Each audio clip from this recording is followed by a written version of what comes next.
முகநூலில் தங்களோட விலகல் கடிதங்களை எழுதி வந்ததை பார்த்து வருத்தப்பட்டிருந்த எனக்கு இன்றைக்கு அண்ணன் மணில் செந்தில் அவர்களோட ஒரு கடிதாசி படிக்க நேர்ந்தது. இப்போ கொஞ்சம் மனசுக்கு வருத்தங்கள் எல்லாம் குறைஞ்சி மகிழ்ச்சியாக இருக்குது. அந்த கடிதத்தை உங்களுக்கும் படித்து கட்டுறேன், கேளுங்க. அனுப்புதல் மணி செந்தில், வழக்கறிஞர், கும்பகோணம். பெருநர் மதிப்புக்குரிய அண்ணன் செந்தமிழன் சீமான் அவர்கள், தலைமை ஒருங்கிணைப்பாளர், நாம் தமிழர் கட்சி. அன்புள்ள அண்ணன் சீமான் அவர்களுக்கு நேரடியாக பேச வாய்ப்பு இருந்தும் ஏன் முகநூலில் கடிதம் என உங்களுக்கு தோன்றலாம். எல்லாவற்றையும் முகநூலிலேயே தெரிவிப்பதற்கு முகநூல் என்ன பாவ மன்னிப்பு கேட்கும் பாதிரியாரின் அறையா, அல்லது தங்களை தாங்களே நியாயவாதிகளாக ஒப்பனை செய்து கொண்டு காட்ட முகநூல் என்ன ஒப்பனை கண்ணாடியா, அல்லது தான் விரும்புவற்றையெல்லாம் ஒரு கதையாக மாற்றி எழுத முகநூல் வாய்ப்பளிக்கிறது என்ற காரணத்தினால் முகநூல் என்ன திரையரங்கா?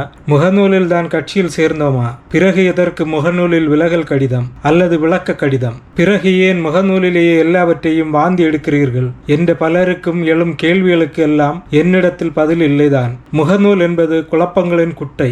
அங்கு எதையாவது வீசி எறிந்தால்தான் நாமும் உயிர் வாழ்கிறோம் என்பதற்கான அடையாளம் தெரியும் என்பதற்காகத்தான் எல்லோரும் எதையாவது எழுதி இந்த குழப்ப குட்டையில் எரிந்து கொண்டிருக்கிறோம்.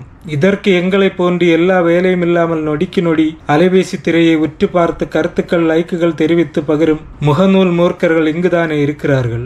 தவிர அலைபேசி திரையை தாண்டி வேறு உலகம் இல்லை என்று நினைக்கின்ற அறிவுஜீவிகள் வேறு. எனவே இக்கடிதம் இங்கு. செய்தி என்னவெனில், தமிழ் தேசிய பயணத்தில் உங்களோடு 15 ஆண்டுகளாக பயணித்து வருகிறேன். இதுவரை எந்த சமரசமும் இல்லாமல் கொண்ட கொள்கையில் தடம் மாறாமல் இருந்ததால் எந்த ஒரு பதவிக்கும் நாம் தமிழர் கட்சி நகர்ந்ததில்லை. பதவிக்கான அரசியல் செய்யாமல் மக்களுக்கான அரசியலில் நாம் இருந்தோம், இருக்கிறோம். உங்களை தேடி பதவிகளும் வாக்குறுதிகளும் தேடி வந்தபோது ஒரு நொடி கூட சலனப்படாமல் எப்பொழுதும் அருகில் இருக்கும் உங்களது அண்ணன் நமது தேசிய தலைவர் படத்தை உற்று பார்த்து கொண்டே பேச வந்தவர்களை மௌனிகளாக மாற்றி அனுப்பிய போது நான் அருகில்தான் இருந்தேன். உங்களை நம்பி வந்தவர்களை எங்கும் அடகு வைக்காமல், அந்த கூட்டத்தை காட்டி கூட்டணி பேரம் பேசாமல் தலை நிமிர்ந்து நடக்க வைத்த அந்த நம்பிக்கை இதுவரை இந்த நிலம் பார்க்காதது. தனிப்பட்ட முறையில் நான் அறிந்தவரை உங்களால் மற்றவர்களை காயப்படுத்த முடியாது. உங்களது அதிகபட்ச எதிர்வினை என்பது அமைதி. உங்களுக்கு பிடிக்கவில்லை என்றால் அமைதியாகி விடுவீர்கள். கட்சி விட்டு வெளியே சென்றவர்கள் குறித்து எப்போதும் அவதூறோ குற்றச்சாட்டுகளோ நீங்கள்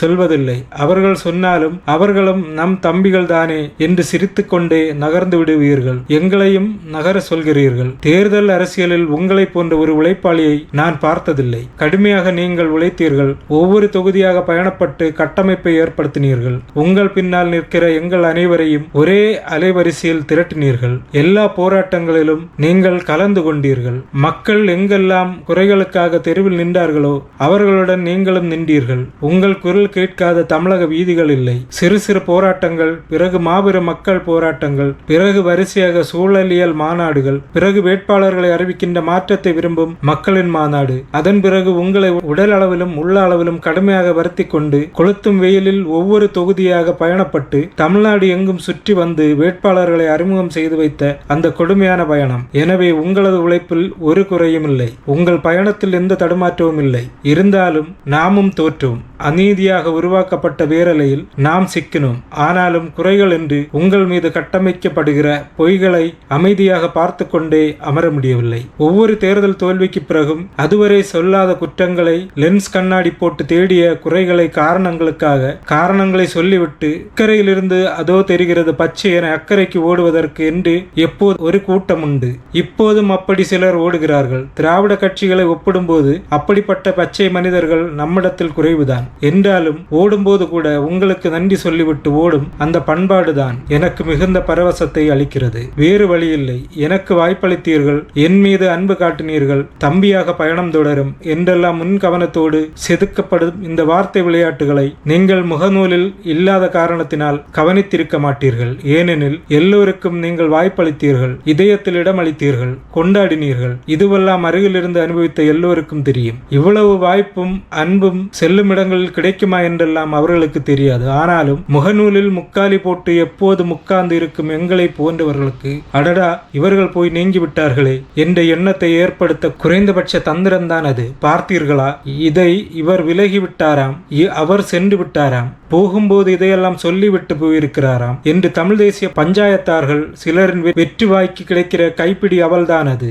இன்று செய்தி சேனல்களில் இவர் நீங்கிவிட்டார் என்று போடுகிற அந்த செய்தி அட்டை கூட நீங்கள் கொடுத்த முகவரி அட்டை தானே. 2 நாள் செய்தி, 3 நாள் வலையொலி நேர்காணல்கள், 4வது நாளில் 10ஓடு ஒருவர். மாவீரர்களின் தியாகத்தால் உருவான அரசியலமைப்பிற்கு தன்னிகரற்ற ஒரு பண்பு நிலை உண்டு. முகவரி தேடிக்கொண்டு வேறு இடத்தில் பிழைத்துக் கொள்ளலாம் என நகர்பவர்களை அது உயர விடாது, நிம்மதியாக உறங்க விடாது. கடைசி வரை திட்டிக்கொண்டே திரிய வேண்டியதுதான். மற்றபடி எல்லா காலத்திலும் உங்களை கைவிடாமல் இருக்கின்ற உங்களது தன்னம்பிக்கை எப்போதும் கம்பீரமாக மிளர்ந்து கொண்டுதான் இருக்கிறது. இங்கே அடையாளப்பட்டு கொண்டு முகவரி பெற்றவுடன் எங்கேயாவது சென்று எதையாவது அடைந்து விடலாம் என ஓடுபவர்களை நான் பரிதாபமாக பார்க்கிறேன். அவர்கள் காலத்தின் கதாநாயகனை குறைத்து மதிப்பிட்டு விட்டார்கள். அவன் வெற்றிக்காக காத்திருக்கவில்லை, கம்பீரமான வெற்றி அவனுக்காக காத்திருக்கிறது. கடல் தவமாய் தவமிருந்து முத்துக்களை உருவாக்கும். ஆனால் முத்துக்கள் என்னவோ யார் களத்திலோ காலிலோ நகையாய் தொங்கும்.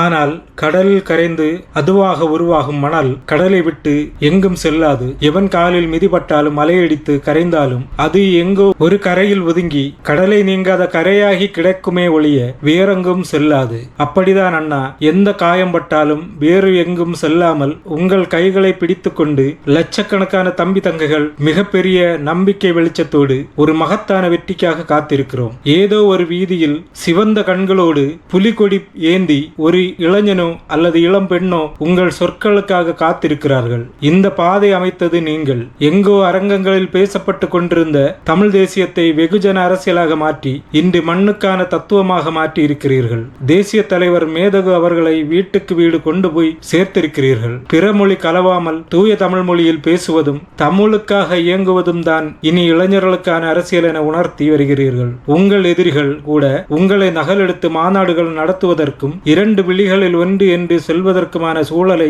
உருவாக்கியது நீங்கள். இதில் எப்படி பயணிக்க வேண்டும் என முடிவு செய்பவர்கள் நீங்கள். காலம் உங்களுக்கு காட்டிக் கொடுக்கிறது யார் யார் இந்த பயணத்திற்கு தகுதியானவர்களோ அவர்களை காலமே அந்த பயணத்திலிருந்து நீக்கிவிடுகிறது.